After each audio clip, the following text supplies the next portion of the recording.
Hey everyone, and welcome to Almost Cancelled. I'm Peter, and today I'm going to be talking about Utopia Season 1, Episode 2. It is called Just a Fanboy. Aren't we all? So, full spoilers for Episode 2. This is the Amazon Prime version of the show, of course, which has just came out, just to make that clear before I continue. I have not seen the original. Maybe I'll watch it after this series, I don't know.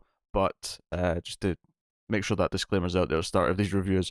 So Car didn't come back, but I did, and I'm glad I did because I thought this episode was very good, very surprising. Although I am very upset about something at the end. Although credit where credit is due. Not only did this episode do things and like advance further than I expected and go in unexpected directions, or at least at a rate that I didn't expect, it also, for the second episode in a row, left us on a sort of big, shocking, game-changing moment, and I'll be curious to see how much that can keep up as we go through the show. Like, can they really do this with every episode? Can they end with this like shocking moment? Because this episode, if nothing else, very clearly made it very explicit that they are willing to take the characters that were very likable from the start, get more likable in this episode, and put them through hell, or in the case of one at the end, outright kill them very quickly. And given that Jessica Roth was the actor coming into this that I liked already from something else, and I like her work a lot, I was kind of upset that she get killed at the end of the episode, and is killed in a way to make it very clear how unstable another character is. We're still very much in the introductory period of a lot of the show and a lot of the show's characters, and some of the characters from episode 1 aren't even going to be here for that long. Between her and one of the villains, like we've already lost a couple, and then we're still introducing other characters that might be very important going forward. Between John Cusack's character, Rainn Wilson's character, the new little girl, Alice, who Grant runs into.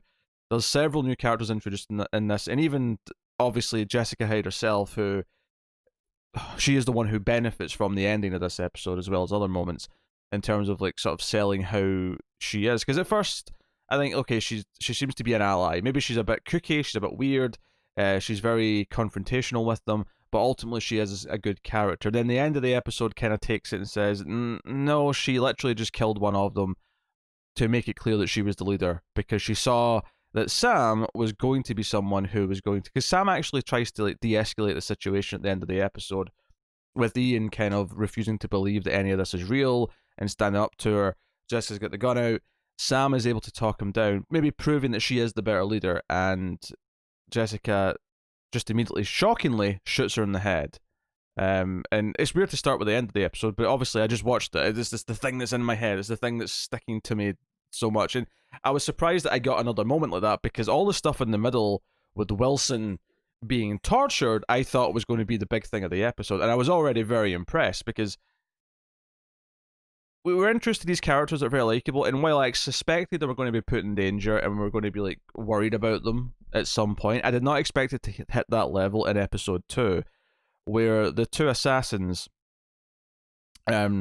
track to Wilson's house using, I think it's Becca's phone, the track, and they find them. Now, 3 of the characters, Ian, Becca, and Sam have all left to go get donuts. And Wilson, and a good little bit of like foreshadowing, or if you can even call it that. There's this moment before they leave where he's upset at Becca because she revealed where they are, because Jessica's pretending to be the seller of the comic to try and like figure out where they are, and Becca responds to the message thinking it's her. And he's mad that they've revealed where he lives. Like, he's very, he's got this bunker. I've not even mentioned that. He's literally built a bunker, with food supplies and everything else. And they're all very impressed, but also, of course, it's a bit extreme, as Wilson is known to be. And again, even his dad, who I liked in the first episode, and then again in this episode, when he's surprised that he's brought friends home, and he's like, "Oh, it's Wilson's first sleepover," and he's mid-20s, and so it really hurt when he was killed. When the assassins show up, and I'm thinking, oh, okay, maybe they're going to kill the family, but all of our main characters are going to, escape. They're all going to 3 of them already happen to be gone, to the donut shop. I was wondering as well if maybe like Wilson intentionally like tricked the system by using his neighbors' names, so this was all his neighbors at first. Because the first couple of people we see getting killed in the house aren't actually his dad in that. We don't get to his dad till later. Uh, but no, they get to him. Like I kept expecting it to somehow have them just narrowly avoid it. You know, I was thinking, okay, it's tense because the two assassins might get to them, might get to Wilson, but he's going to just narrowly avoid it without even maybe being aware. Like, you know, not knowing that he's in this much danger yet. And that's kind of maybe the big surprise of this episode for me, is that by the end of the episode, all these characters are shitting themselves. They're all very aware of, maybe not all the details, but they're aware of the danger they're in. They're aware that their life is at stake. And they just drop into the bunker. And like all of a sudden, these characters who were kind of witty and funny about how they were killing people, all of a sudden I wasn't finding it that funny anymore. And that's not a complaint. Like, very quickly it became menacing, and I cared. Like, them torturing Wilson, and again, it followed through and everything they threatened. You know, he literally threatens and says, look, first we're going to use the salt, and then the bleach, and then the spoon. And at first I wasn't even sure what they were talking about. And then when I realized that they were doing stuff to his eye, I was like, oh wait, now I get what the spoon's for. But like I was saying though, before they leave, he makes a point. Wilson says to the others that he's actually trained himself to withstand interrogation. And he's trained himself to be able to dislocate his thumbs so he can get out of handcuffs, his shoulders so he can get out of restraints. He's practiced like holding his breath for waterboarding and stuff like that. So there's this hope you have, because he's just said that less than 5 minutes ago in the episode. You're kind of like, oh, he said he can get out, because they handcuff him. You know, they put him in the chair and handcuff him. I was like, oh, we know he claimed at least he can get out of handcuffs. I want to believe him. I want to believe he's going to get out of this situation because he can get out of handcuffs. And he does eventually after a lot of the punishment, but it falls through everything. He gets salt in the eye looks really red. He gets bleach in the eye, it looks even redder. And then they use the spoon. And then afterwards, because the episode title comes from him saying, I'm just a fanboy, I don't know any of these things. And to be fair, he actually doesn't. Like, the first question they ask him is, where's Utopia? Which he doesn't really know. He maybe thinks this woman has it, but like he doesn't know for sure. You know, where is the boy? He has no idea who the boy is yet. They find out later, of course, that Grant's the kid, or, you know, most likely is the kid. And then, where is Jessica Hyde? And as far as he's concerned, she's not a real person. So all of this, they go through everything. They follow through on everything they threatened, and you feel horrible during the scene. And I was impressed with the bouncing to the serious tone.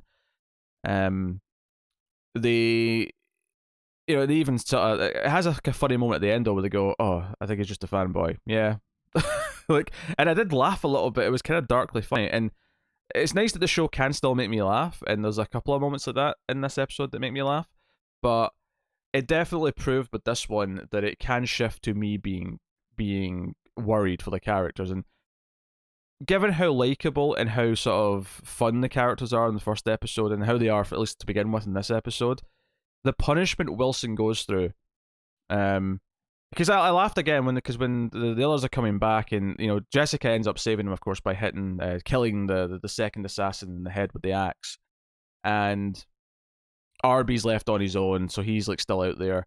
I think she kept referring to the organization they're from as Harvest. I think that's what she was calling it later. But the other moment that made me laugh was when Wilson, when he's explaining to the others, when they're just freaking out because they've been like, you know, Jessica pulls the car up and they all get in the car and Wilson's missing an eye and he's yelling at them, and then eventually she tranks him to get him to calm down. He yells out at one point, "They came for me. They took out my eye. With a spoon!" The way he said "with a spoon" did make me laugh. So again, I like that they can still do that. They can still touch my funny bone a little bit. But like I say, the scene is proper menacing, and I was very impressed. And then likewise, everything with them at this random house that Jessica's kind of just like basically squatting in while the owners are away, and she makes them burn their phones, their wallets. They have to have new identities now. They have to stick with her, and they have to follow what she says, or she'll ditch them. She doesn't care about them. She's very uncaring. And ultimately, you know, they all end up with different haircuts and whatnot. And like I say, Sam gets shot in the head at the end, and it's a very shocking thing where you think she's going to shoot Ian, and Ian eventually sits down. But he sits down more because he's convinced from Sam than he is from Jessica. At least that's the impression that you kind of get from it, is that he really wants to prove that he's not scared of Jessica, and he really wants to prove, because there's hints throughout the episode where he keeps kind of making little comments where he doesn't really believe any of this stuff. He has fun with it, and maybe he's kind of bought into it more because he likes Becca and he wants to impress her, but ultimately he's very doubtful of the whole thing, because even though he sees that Wilson's missing an eye, he thinks they should go to the police. He doesn't necessarily believe all this, espionage-esque assassin stuff. And yeah, so no, the ending was brutal. Where Jessica shoots her in the head and just says, "No, we can't have two leaders. I subtracted a leader. I can do that. You'll do what I say," kind of thing. And it makes her a very weird character in the context. I don't know how to feel about her. I kind of hate her now for what she just did, and it's going to take a lot, if anything, to actually redeem her for me as a viewer. Meaning, and that's not necessarily a bad thing, because I have these three other characters who I'm rooting for, who I like, who I do want to see succeed, who I do want to help save the world. And but as far as Jessica's stuff goes, like, she is very much this chaotic, neutral at best, maybe still evil, like third party who will ultimately probably help align some of like the real goals with what they're doing. But as far as her getting what she wants and finding her father, I don't know if I give a shit. I'm curious. I want to know more about this. She has the birthmark thing that she has, that she's in the comic, and it's worth mentioning that they look at the page that Ian took the photo of last episode. We couldn't remember who took the photo, but it was Ian. And they defined like a virus cell, and it's like, oh, it's predicted a new virus. And that sort of branches into what we get in the other plots. The new characters we meet. John Cusack runs this bio company. Rainn Wilson is like a scientist who discovered a virus in 2013, and it was basically determined it would never amount to anything. And this was the stuff that felt the most kind of like weirdly topical. And I understand it. I noticed this in the first episode, but forgot about it because I didn't realize why it said it at the start of the episode. But in episode 2, I remembered it when it came up. That at the start of the episode, there's a disclaimer that says, nothing in this, any resemblance to real life is. It's a sort of disclaimer you get actually at the end of a movie credits. If you ever watched to the end of movie credits, there's a little blurb that comes up saying, this is a work of fiction, and any similarities to any person alive or dead is purely coincidental. Blah blah. It's just this disclaimer. And I think that's there. The reason why they're putting this disclaimer at the start of the episode is because they're not idiots. They realize that the plot of this, talking about viruses, and the fact that there's a new one started in the episode that's predicted in the Utopia comic, that Rainn Wilson recognizes, and we're seeing on TV that kids in schools are catching this virus and dying. The characters are calling it the Undoing. They've got like a name for like the apocalypse by this virus, and they compare it to the Spanish flu. It's going to be this deadly global pandemic. Even just using the word pandemic made me go, ooh, like. Right?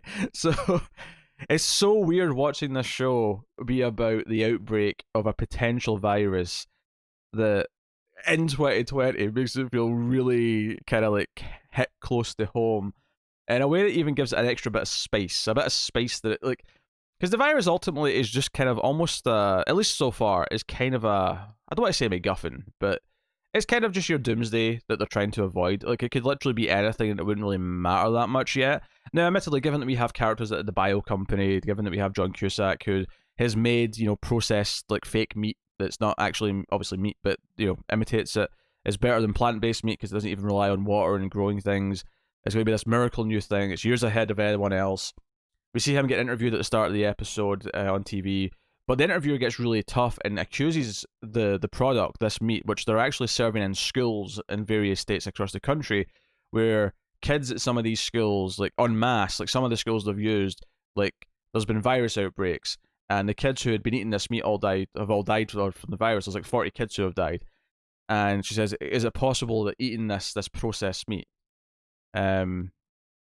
is the cause, like this killed? And he's very adamant. He's like, no, viruses do not spread through meat, and he gets upset and leaves. And we see his family life a little bit. He's got a lot of adopted children, setting up who he is. But you do have to assume that there's some correlation, and we're really getting into like who he is because it is going to be relevant. Rainn Wilson's stuff's a little bit more kind of like clear in the sense that he discovered this virus. He's kind of working in the basement of this building. No one really takes him seriously, but his wife convinces him that he really should look into this because the rash on the faces of the victims of this new virus looks very similar to what he predicted. And he even talks about how it comes from a fruit bat in the Himalayas, I think he said. So this stuff did really feel like this was the stuff that was the most like, oh, this is weird because of what's going on in the world. But not I mean, it didn't bother me by any means. If anything, it's kind of a weird, like, very, very rarely do I get to watch something and have this real world context for it that enhances it or makes it more potent. it's like a really weird series of circumstances that, very few things that I ever watch again will compare to this, or have done before. So for that unique experience, I think it's quite interesting. Obviously, I don't think what we're going through in 2020 is worth that price, by any means. But given what we are going through, it's kind of a weird experience that is unique. And yeah, I guess take the silver linings where you can, I suppose, in little ways. But yeah, and then the Grant stuff is interesting because they try to contact Grant and he's not responding yet. We know his phone's dying. He's kind of just out in the run. He actually does get a hold, or he ends up with this girl Alice. He's like stealing some of her blackberries, and it gets invited inside to what I assume is a foster home. The woman who there seems to know about the foster care system, talks to him about it, assumes that he needs shelter. He ends up staying there for the night. Gets fed. So we see where he is right now. I think what worried me about this stuff is that this Rainn Wilson to an extent as well, but especially this because the girl, is kind of like teasing him and like or teasing, but she's kind of like hogging his comic book a little bit and like refusing him more blackberries. But she's kind of likable in a kid way. The woman who helps is very nice and pleasant, and all I could think, because we'd just seen 10 minutes previously all of Wilson's family be murdered, I was like, oh god, stop introducing me to characters that are likable, because this show is proving very quickly that it's willing to kill them off. Jessica Roth is surprising, not only just because she felt like a main character, and she gets the Jesse death. The Jesse, of course, from the hit television show Buffy the Vampire Slayer, played by, oh god, I forgot his name, Eric Balfour. That's the one. But, she basically gets that treatment, and it is quite surprising, and I think that's intentional. I think they intentionally cast someone who is just a little bit more well known. She's not like a huge star, obviously, by any means, but she's recognizable. Obviously, nothing compared to like John Cusack, obviously, but I think that's intentional. It's kind of like the start of Scream, right? It's like casting Drew Barrymore and like, killing her off at the start of Scream. It's very much that same idea of the shock value, but it worked. Like, I was surprised, so I can't really fault that. So, I mean, if nothing else, this made me really worried for all the characters that I like, which does make it a very tense and kind of, nail-biting experience. 50-minute episode again. Pacing I thought was solid. And one of the things I said at the start of this review was that it seems to not shy away from progressing through its plot, where a lot of streaming shows, especially, I mean, this is maybe more of a Netflix problem, but a lot of Netflix shows feel like they are killing time a lot, or they're going through it at a snail's pace. Nothing about this felt that way. This felt like it was going to the next chapter. If anything, this felt like the second half of like an insane 2-part pilot where we really get maybe a sense of what the show is now, with them all on the run. They don't have their identities anymore. They're with Jessica Hyde, who seems a bit crazy.